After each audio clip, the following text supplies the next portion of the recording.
brought to you by Infinix.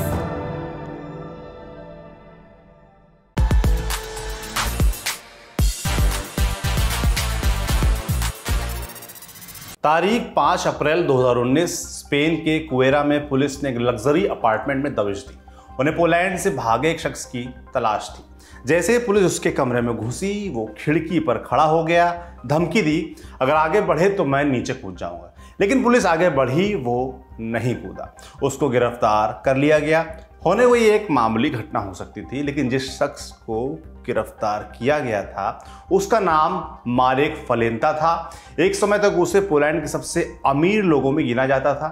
काफ़ी फैला हुआ बिजनेस था। इस सिलसिले में उसका बड़े बड़े मंत्रियों से मिलना जुलना होता था। 2013 में फलेंता ने उनके साथ हुई बातचीत को रिकॉर्ड करना शुरू कर दिया। 2014 में उसने रिकॉर्डिंग्स रिलीज कर दी। एक रिकॉर्डिंग में गृह मंत्री फाइनेंस मिनिस्टर को बदलने की बात कर रहा था, दूसरी रिकॉर्डिंग में विदेश मंत्री अमेरिका को गालियां दे रहा था। इस खुलासे ने पोलैंड में हंगामा मचा दिया। उस वक्त डोनाल्ड टस्क मुल्क के प्रधानमंत्री हुआ करते थे। वो बोले, फलेंता रूस के हाथों बिक गया है, रूस हमारे खिलाफ साजिश रच रहा है। मगर उनकी सफाई काम नहीं आई। अक्टूबर 2015 में हुए चुनाव में उनकी पार्टी बुरी तरह हार गई। तब से टस्क की पार्टी विपक्ष में बैठी हुई है। Cut to 2023। पोलैंड में अक्टूबर महीने में संसदीय चुनाव होने हैं। उससे पहले डोनाल्ड टस्क और मारेक फलेंता सुर्खियों में छाए हुए हैं। वजह टैपिंग स्कैंडल का जिन एक बार फिर से बोतल के बाहर निकल आया है। दरअसल 2019 में फलेंता को स्पेन में गिरफ्तार किया गया। वहां से उन्हें पोलैंड प्रत्यर्पित कर दिया गया। सितंबर 2021 में वो जेल से बाहर आ गए। तब से उन्होंने टस्क के खिलाफ मोर्चा खोला हुआ है। अप्रैल 2023 में फलेंता ने टस्क के खिलाफ मानहानि का मुकदमा ठोक दिया। पुलिस इसकी जांच कर रही है। इस बीच सरकार एक कानून ले आई है जिसके कारण टस्क के राजनीतिक करियर पर ताला लग सकता है। टस्क की पार्टी अगले चुनाव में जीत की प्रबल दावेदार है। उनका आरोप है सरकार फलेंता को मोहरा बनाकर लोकतंत्र का गला घोंट रही है। इसी को लेकर 4 जून को उन्होंने प्रोटेस्ट बुलाया। इसमें 5 लाख से अधिक लोगों ने हिस्सा लिया। इसे लोकतांत्रिक पोलैंड के इतिहास का सबसे बड़ा प्रोटेस्ट बताया जा रहा है। तो आज हम जानेंगे पोलैंड के हालिया प्रोटेस्ट की पूरी कहानी क्या है और पोलैंड की पॉलिटिक्स में रूस क्यों दिलचस्पी लेता है। नमस्ते, मेरा नाम है सौरभ और आप देख रहे हैं लल्लन टॉप का अंतर्राष्ट्रीय प्रसंगों से जुड़ा रोजाना का कार्यक्रम दुनियादारी, जहां आज कहानी पोलैंड की। पोलैंड का नाम रूस यूक्रेन युद्ध के समय खूब चर्चा में था। तब यूक्रेन में फंसे स्टूडेंट्स को बाहर निकालने में भारत सरकार ने उसकी मदद भी ली थी।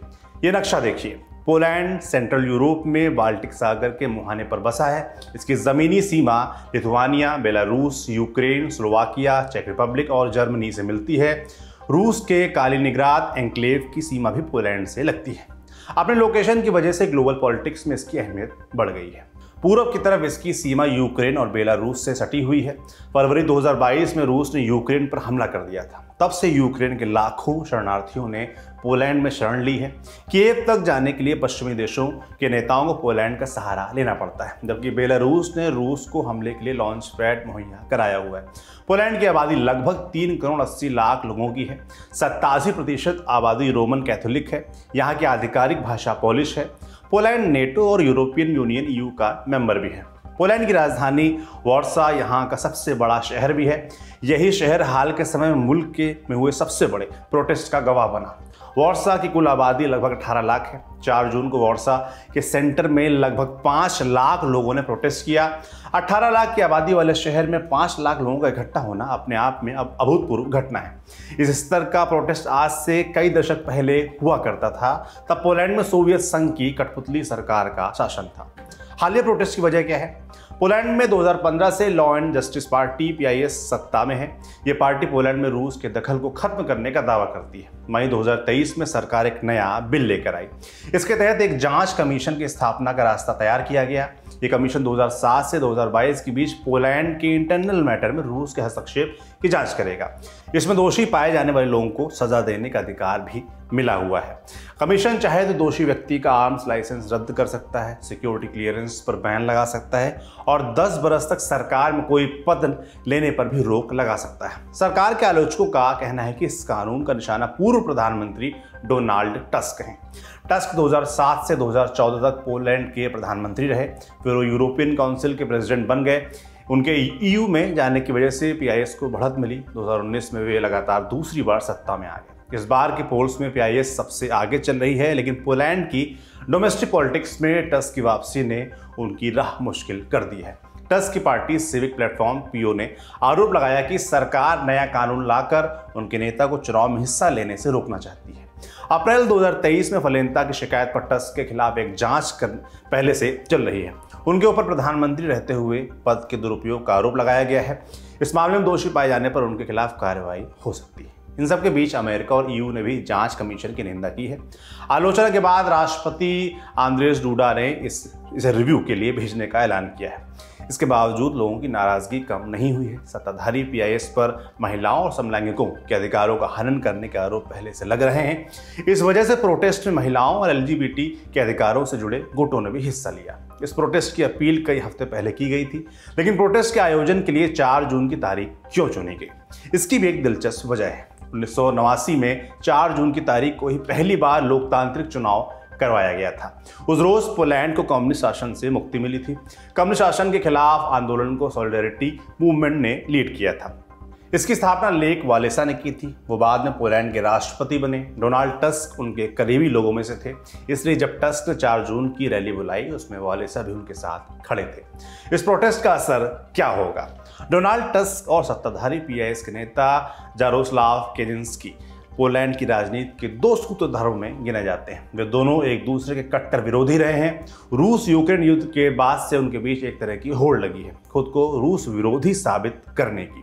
टस्क की सरकार ने 2009 और 2010 में रूस के साथ रिश्ते सुधारने की कोशिश की थी। कहा जा रहा है कि नए कानून के जरिए टस्क को रूस का हितैषी साबित करने की कोशिश की जाएगी। आने वाले चुनाव में यह निर्णायक साबित हो सकता है। दूसरी तरफ टस्क की पार्टी पीओ लोकतंत्र, मानवाधिकार और प्रेस फ्रीडम के नाम पर विपक्ष को एकजुट करने में सफल रही है। उन्हें आम जनता का भी भरपूर सपोर्ट मिला है। इसने अगले चुनाव को रोचक बना दिया है। अगले चुनाव की तारीख फिलहाल तय नहीं है, लेकिन इसे 5 नवंबर 2023 से पहले पूरा करना होगा। अब पोलैंड का पॉलिटिकल सिस्टम भी समझ लेते हैं। पोलैंड एक गणतांत्रिक देश है। यहाँ संसदीय लोकतंत्र वाली व्यवस्था चलती है। पोलैंड का मौजूदा पॉलिटिकल सिस्टम 1997 के संविधान पर बेस्ड है। राष्ट्र का अध्यक्ष राष्ट्रपति होता है। उसका तय कार्यकाल 5 वर्ष का होता है, जबकि सरकारी कमान प्रधानमंत्री के पास होती है। कैबिनेट प्रधानमंत्री और निचले सदन के प्रति उत्तरदायी होती है। प्रधानमंत्री का तय कार्यकाल 4 वर्ष का है। पोलैंड की संसद में 2 सदन हैं। निचले सदन को सेज में कहते हैं, ऊपरी सदन को सेनेट का नाम दिया गया है। ऊपरी सदन की तुलना में निचला सदन अधिक ताकतवर है। निचले सदन में बहुमत जीतने वाली पार्टी ही सरकार बनाती है। अब ब्रीफ में इतिहास भी समझ लेते हैं। किंगडम ऑफ पोलैंड की स्थापना 1966 ईस्वी में हुई थी। 16वीं सदी में उसने लिथुआनिया के साथ मिलकर एक संघ की स्थापना की। एक समय तक इसे यूरोप के सबसे ताकतवर साम्राज्यों में गिना जाता था। फिर 18वीं सदी में प्रशिया, ऑस्ट्रिया और रूस ने इस इलाके पर अपना दावा ठोका। 1772 और 1795 के बीच 3 बार पोलैंड को बांटा गया, जिसके बाद आज़ाद पोलैंड अगले 123 सालों तक यूरोप के नक्शे से गायब रहा। 1918 में पहले विश्व युद्ध की समाप्ति के बाद पोलैंड की स्थापना हुई। सोवियत संघ की रेड आर्मी ने कब्जे की कोशिश की, लेकिन उन्हें भगा दिया गया। अगस्त 1939 में सोवियत संघ और नाजी जर्मनी के बीच संधि हुई। इसके तहत दोनों देशों ने पोलैंड को 2 हिस्सों में बांट लिया। दोनों ने एक दूसरे के इलाके में दखल नहीं देने पर सहमति बनाई। 1 सितंबर 1939 को हिटलर की सेना ने पोलैंड पर हमला कर दिया। जवाब में ब्रिटेन और फ्रांस ने जर्मनी के खिलाफ युद्ध का ऐलान कर दिया। यहीं से दूसरे विश्व युद्ध की शुरुआत हो गई। हिटलर ने यहूदियों की हत्या के लिए सबसे बीभत्स यातना घर पोलैंड में ही बनाए थे। जनवरी 1945 में सोवियत संघ की सेना ने पोलैंड पर कब्जा कर लिया। दूसरे विश्व युद्ध के बाद पोस्टडैम कॉन्फ्रेंस में पोलैंड की सीमा नए सिरे से निर्धारित की गई। 1947 में पोलैंड कम्युनिस्ट रिपब्लिक बन गया। 1955 में उसने वार्सा पैक्ट ज्वाइन कर लिया। ये नेटो के जवाब में सोवियत संघ के नेतृत्व में बना सैन्य गठबंधन था। 1980 के दशक में लेक वालेसा के नेतृत्व में सॉलिडेरिटी मूवमेंट की शुरुआत हुई। वे आज़ादी की मांग कर रहे थे। उन्हें गिरफ्तार कर लिया गया, लेकिन विरोध नहीं थमा। 1989 में कम्युनिस्ट सरकार और वालेसा की पार्टी के बीच समझौता हुआ। यहाँ से पोलैंड में कम्युनिस्ट शासन का पतन शुरू होता है। जून 1989 में पहली बार निष्पक्ष चुनाव कराए गए। 1990 में लेक वालेसा पोलैंड के प्रधानमंत्री बने और उन्होंने कई सुधार लागू किए। बंद मार्केट को खोला। 1991 में सोवियत संघ का विघटन हो गया। 1999 में पोलैंड ने नेटो को ज्वाइन कर लिया। 2004 में पोलैंड यूरोपियन यूनियन का सदस्य बन गया। तब से पोलैंड का झुकाव लगातार वेस्ट की तरफ बढ़ रहा है, लेकिन रूस भी अतीत का पीछा छोड़ने के लिए तैयार नहीं है। इसी वजह से रूस का मुद्दा पोलैंड की राजनीति में हमेशा छाया रहता है। पोलैंड के मसले पर हमारी नजर बनी रहेगी। अब दूसरी बड़ी खबर की तरफ चलते हैं। 2 जून की रात ओडिशा के बालासोर में एक दुखद ट्रेन हादसा हुआ। इसमें 288 लोगों की मौत की पुष्टि हो चुकी है। हजारों लोग घायल भी हुए हैं। इसे भारतीय इतिहास के सबसे भीषण ट्रेन हादसों में गिना जा रहा है। भारत से आई प्रतिक्रियाओं पर आपकी नज़र तो होगी ही। आज हम आपको विदेशी मीडिया में छपी रिपोर्टों और विदेशी नेताओं के बारे में जो रिएक्शन आए हैं उनके वो बता देते हैं। पहले अखबारों की बात। अमेरिकी अखबार न्यूयॉर्क टाइम्स ने सुर्खी लगाई, money for show horses not work horses on India's rails. भारतीय रेलवे में काम से ज़्यादा दिखावे पर खर्च। अखबार ने विशेषज्ञों के हवाले से लिखा, भारत में उद्योगों और राजनीति का भविष्य काफ़ी हद तक रेलवे पर निर्भर है। ऐसी स्थिति में भारत नई ट्रेनों पर पैसा लुटाने में कोई कसर नहीं छोड़े, लेकिन जब पहले से चल रही ट्रेनों की सेफ्टी की बात आती है, सरकार खजाने का मुंह बंद कर देती है। बीबीसी ने हेडलाइन लगाई, India train accident, Modi vows punishments over deadly Odisha crash. Bharat में ट्रेन दुर्घटना, पीएम मोदी ने दोषियों को सजा दिलाने का वादा किया। बीबीसी ने लिखा, भारत के ओडिशा में 2 पैसेंजर ट्रेन और 1 मालगाड़ी के बीच हादसा हुआ। इसमें अब तक 288 लोग मारे गए हैं और 800 से ज़्यादा लोग घायल हुए हैं। अब तक घटना की वजह का पता नहीं लगाया जा सका है। भारत के प्रधानमंत्री नरेंद्र मोदी ने घटनास्थल का दौरा किया और इस घटना को दर्दनाक बताया है। अल जजीरा ने सुर्खी चलाई, India's worst train disaster in 20 years. पिछले 20 सालों में भारत का सबसे भीषण रेल हादसा। ओडिशा में ट्रेन हादसे के बाद बचाव और राहत अभियान चलाया गया। इसमें 1200 रेस्क्यू वर्कर्स शामिल हुए। इस अभियान में 115 एम्बुलेंस, 50 बसों, 45 मोबाइल क्लिनिक का इस्तेमाल किया गया। इसके तहत स्थानीय लोगों ने भी मदद का हाथ बढ़ाया। हादसे के बाद दर्जनों शव सफ़ेद चादरों से ढके हुए पटरी के पास रखे हुए थे। घायल लोगों को अस्पताल में भर्ती करवाया गया। वहां बड़ी संख्या में लोग ब्लड डोनेट करने पहुंचे। पाकिस्तानी अखबार डॉन ने सुर्खी लगाई, India's deadliest crash in 20 years claims 288 lives. पिछले 20 सालों में भारत में सबसे बुरा ट्रेन हादसा, 288 लोगों की मौत। बांग्लादेश अखबार ढाका ट्रिब्यून ने लिखा, Odisha train accident, human error, sabotage question mark. Odisha train हादसा मानवीय भूल या साजिश। अरब न्यूज ने सुर्खी लगाई, at least 288 dead, hundreds hurt in Indian triple train crash.